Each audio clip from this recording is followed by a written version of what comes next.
스타케미칼이 어떤 문제로 어떻게 진행되는 건지 혹시 선생님께서 조금 설명해 주실 수 있을까요?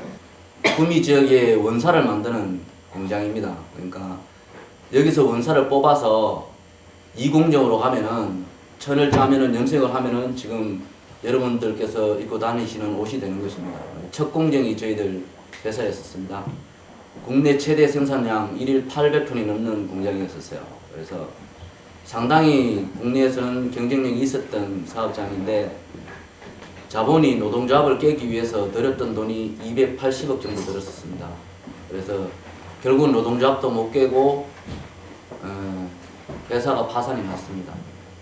그때 800조합원이었는데 회사 쪽에 붙었던 사람들이 400명. 아까 전에 이제 연극대에 나왔는데 이제 먹고 살기 위해서 회사 쪽으로 붙은 사람이 400명이었고요. 노동조합을 지키기 위해서 싸웠던 사람들이 400명이었습니다. 그 동지들이 5년을 공장을 사수하면서 싸웠어요. 그게 한국합성 그 노동조합의 역사였습니다. 5년을 싸워서 공장 사수를 한 결과 삼성계가 되었습니다. 그게 이제 남아있는 인원, 그 당시까지 남아있었던 인원이 104명이었습니다. 104명이고 또 노동조합 단체 협약을 처음으로 투쟁사업장 중에서는 완벽하게 성결을 했어요. 근데 언론이나 이런 데는 거의 알려지지가 않았습니다. 왜 그랬는가 하면은 아직 공장 가동이 안 됐기 때문에 저희들이 언론사에 뿌리지를 않았어요. 그래서 인수하고 나서 2010년도 인수하고 나서 그 다음에 2011년도 3월 11일 날 처음으로 실이 나오기 시작합니다. 그래서 만 6년 만에 공장이 돌아간 겁니다. 근데 다시금 1년 9개월 돌리고 자본이 일방적으로 2013년도 1월 3일 날 폐업 청산을 얘기하면서 현장에 있던 비정규직, 정규직 노동자 250명을 하루아침에 잘라냅니다. 그러면서 또 내부의 의용과 노동조합을 지키기 위한 또 내부 싸움이 또 치열하게 벌어졌고요. 그 속에서 마지막까지 현재까지 남아있는 사람들이 11명입니다. 근데 자본은 한국합성 인수할 때 공장 평수가 32,000평 정도 됩니다. 그리고 건물과 고철을 지금 팔면은 다 합쳐서 한 700억 정도 될 것 같습니다. 그래서 399억에 인수한 공장을 지금 이제 700억에 분할 매각하려고 하는 거예요.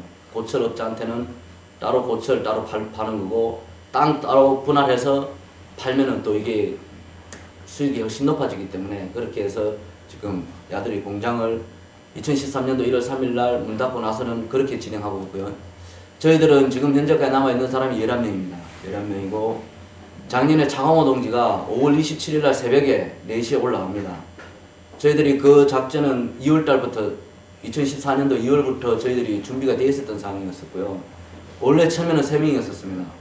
3명이 올라가는 걸로 되어 있었지만 남아있는 인원이 워낙 적어서 밑에를 지키고 업무할 사람들이 별로 없었습니다. 그래서 불가피하게 장항호 대표가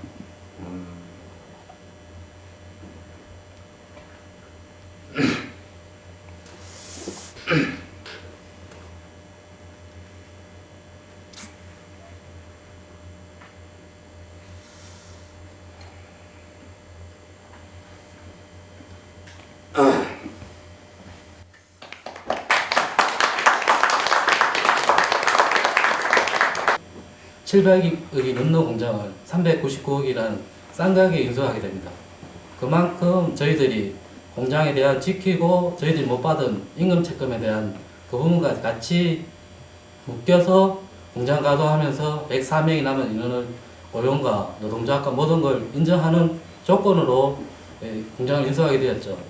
그런데 1년 한 9개월 넘게 만에 회사는 일방적으로 아무 조건 없이 우리는 어려우니까 공장을 정리하고 청산하겠다, 무조건 나가라, 이런 입장이기 때문에 저희들은 이때까지 저희들이 20년 넘게로 공장을 지켜왔는데 도저히 나갈 수도 없고 정당하게 우리는 고용하고 노동조합하고 모든 부분에 대해서 스타플렉스에서 책임지라, 이런 요구를 가지고 장항호 대표가 인원이 워낙 적기 때문에 저희들이 할 수 있는 부분이 없기 때문에 굴뚝 고공농성을 펼 수밖에 없게 시작되었습니다.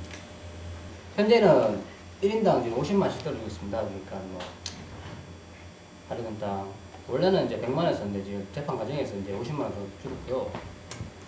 뭐 이거 50만 원 떨어진 경우가 먼저 하면 뭐 예를 들어 뭐 화장실을 간다, 주차장을 간다, 뭐 일단 공장 주변 안에 들어가면 무조건 1인당 50만씩 떨어지고 있습니다. 그리고 이게 한 명 가서 한 명 떨어진 게 아니고 이게 연대 책임져서 이제 다 떨어지기 때문에 그냥 뭐 하루에 550만씩 발생한다고 봐야 되죠. 그게 지금 가처분 결과가 떨어져 있는 건가요? 예, 그렇습니다. 네, 추가로 이제 3월 30일 올 3월 30일 날 떨어졌습니다. 떨어졌고 저희들이 남아있는 회복투인은 11명인데 장호 동지가 이제 보공 올라가 있는 거고요. 그래서 장호 동지는 매일 50만 원씩 떨어지고 있는 거고 저희들이 주차장을 그 농성장을 주차장에 차렸습니다. 그래서 철거 작업자들이 들어오면은 철거 시작되면은 저희들이 이 싸움을 이긴다는 보장이 없습니다. 그래서 주차장 정문을 저희들은 지킬 수밖에 없는 입장입니다. 그래서 들어오면 막는다. 이게 내부 결의예요. 11명이 막을 수 있냐, 10명이 막을 수 있냐 이제 많은 사람들이 물어요. 없는데 남아있는 주체 11명의 동지들이 의지만 있으면 저 막을 수 있다고 봐요. 옛날에 한국학생 5년 때도 마지막에 있었던 인원은 많지가 않았습니다. 5명, 6명이 공장을 사수하고 있었거든요. 그래도 지킬 수 있었어요. 그래서 경험이 있기 때문에 반드시 막아야 된다는 이런 절박함이 있기 때문에 저희들이 공장 밖으로 나갈 수가 없습니다. 그래서 이제 하루에 550만 원씩 3월 30일부터 떨어지고 있습니다. 그래도 물러날 수 없는 아주 절박한 저희 사정이 있기 때문에 또 장호 동지 혼자만 맡게 할 수는 없기 때문에 연대로 같이 맞을 생각입니다. 그 재능교육 농성장이나 이 스타케미칼 농성장의 공통점이 뭐냐 하면 그 노동운동 조직이 지켜지지 못하는 농성장이라는 거죠. 즉 노동조합이 외면한 그 사실 우리 사회에 모인 여러분은 상당히 소수입니다. 그러니까 정상적인 사회라면요 이런 연극을 국제시장 같은 영화가 아니라 이런 연극을 100만, 1000만 명이 봐야 이게 정상적인 사회입니다. 근데 여러분 우리 사회 얼마나 소수입니까? 그런데 그 중에 노동운동은 더 소수예요. 그런데 스타케미칼이나 재능교육은 그 소수 안에 더 소수라는 거죠. 그래서 이미 조직은 그 싸움을 다 정리하고 끝냈습니다. 회사 합의하고 끝냈어요. 그런데 그 회사와의 합의를 우리 수용할 수 없다. 그 끝까지 남은 소수가 바로 이 사람들이고 재능교육 유명자 지부장 비롯한 세 사람인 거죠. 그러면 사람들은 7년, 8년을 길거리에서 싸울 정도의 노력이면 다른 곳에 취업해 돈을 벌어라 그 노력으로 그렇게 많이 이야기합니다. 그래서 사실 많이 포기하고 간 겁니다. 회사와 합의하고 복귀하고 오늘 연극에 나오는 것처럼 그리고 다 떠나고 이 사람들이 남은 거거든요. 이 사람들의 생각은 누군가 끝까지 싸워줘야 자본이 기업이 함부로 노동자 앞으로 이렇게 하지 못한다. 이런 생각으로 끝까지 현장을 지키시는 분들인 거죠. 그 이 연극을 보는 제가 평상심을 참 유지하기 어려웠는데 저는 딱 들어와서 이 벨로우즈가 여기 가운데 있는 거 보면서 사실 숨이 딱 멎었어요. 실제로 거의 고증을 거친 것처럼 이 연극이 오늘 정확했는데 안산의 SJM이라는 회사가 점을 걸 만듭니다. 용역관표가 투입됐을 때 저 벨로우즈 수십 개가 그 노동자들에게 던져졌어요. 그래서 자기가 만든 그 벨로우즈 그 철 부속품이 자기들을 공격하는 무기로 사용돼서 그때 부상당한 노동자가 어느 정도로 다쳤는가 하면 정말 이렇게 피를 바가지로 이렇게 머리에 쓴 것처럼 온몸이 큰 것이 적을 정도로 많이 다쳤거든요. 근데 그 회사 이름과 비슷하게 SM이더라고요, 이 회사가요. 그리고 실제로 그 세월호가 침몰한 날 저녁에 제가 그 단원구에 그 SJM 노동자들과 같이 있었습니다. 근데 어떻게 그 상황을 되게 정확하게 연극에 반영했을까? 제가 연극 과정에 전혀 참여하지 않았는데 그 안산 노동대학 행사를 단원구에 있는 안산시 노동자 종합복지회관 건물에서 하고 있었는데 저녁 시간에 참석자가 확 줄더라고요. 왜 그랬겠습니까? 그 노동자들이 대부분 학부모였으니까. 제가 나중에 들었는데 그때 헐벌떡 목포로 달려간 부모님들 중에 작업복 차린 부모들이 많았다는 거죠.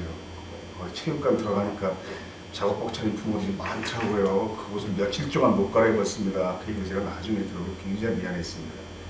근데 이미 뉴스에서는 전원 구조됐다고 계속 나오는데 내려가 있는 부모들이 노동자에게 연락한 겁니다. 거의 다 사망한 것 같다. 근데 그 상황이 어떻게 정확히 이렇게 반영이 됐는지 정말 신기했고요. 그 다음 또 다른 하나는 여기 언론 노동자가 나오잖아요. 실제 한국에 그런 언론 노동자들이 있습니다. KBS도 노동자비 2개가 있는데 여기도 노동자비 2개가 있는 것처럼 하나 KBS의 기업별 노조가 하나는 삼별 노조의 지부예요. 그 삼별 노조 지부의 노동자 간부를 하면서 고생하던 기자가 결국 그만두고 작은 독립 언론사로 옮겼어요. 그런데 그 독립 언론사가 오늘 와서 지금 촬영을 하고 있는 겁니다. 제가 그 기자가 KBS 그만두고 나서 며칠 뒤에 KBS를 갔었습니다. 그랬더니 그 KBS 기자가 그러더라고요. 그 선배가 그만둔 것이 정말 우리에게 충격이었어요. 다들 그 선배가 보도본부장감이라고 생각했거든요. 근데 그 기자가 여기 와 있더라고요. 지금. 그래서 잠깐 그분을 소개하겠습니다. 김경래 기자 잠깐.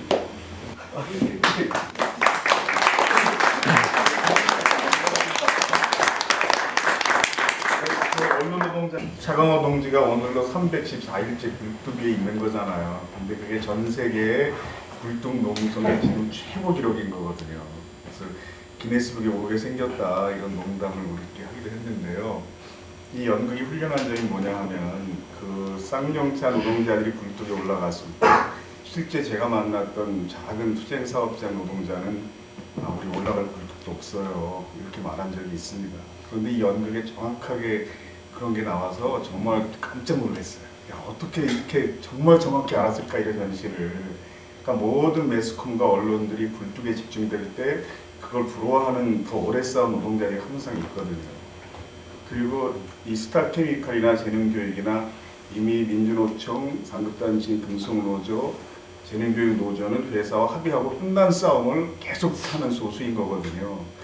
그 조직이 지켜주지 못하지라도 여러분같이 관심 가지고 연대해주는 시민들이 이 사람들을 지킬 수 있다고 생각하고요.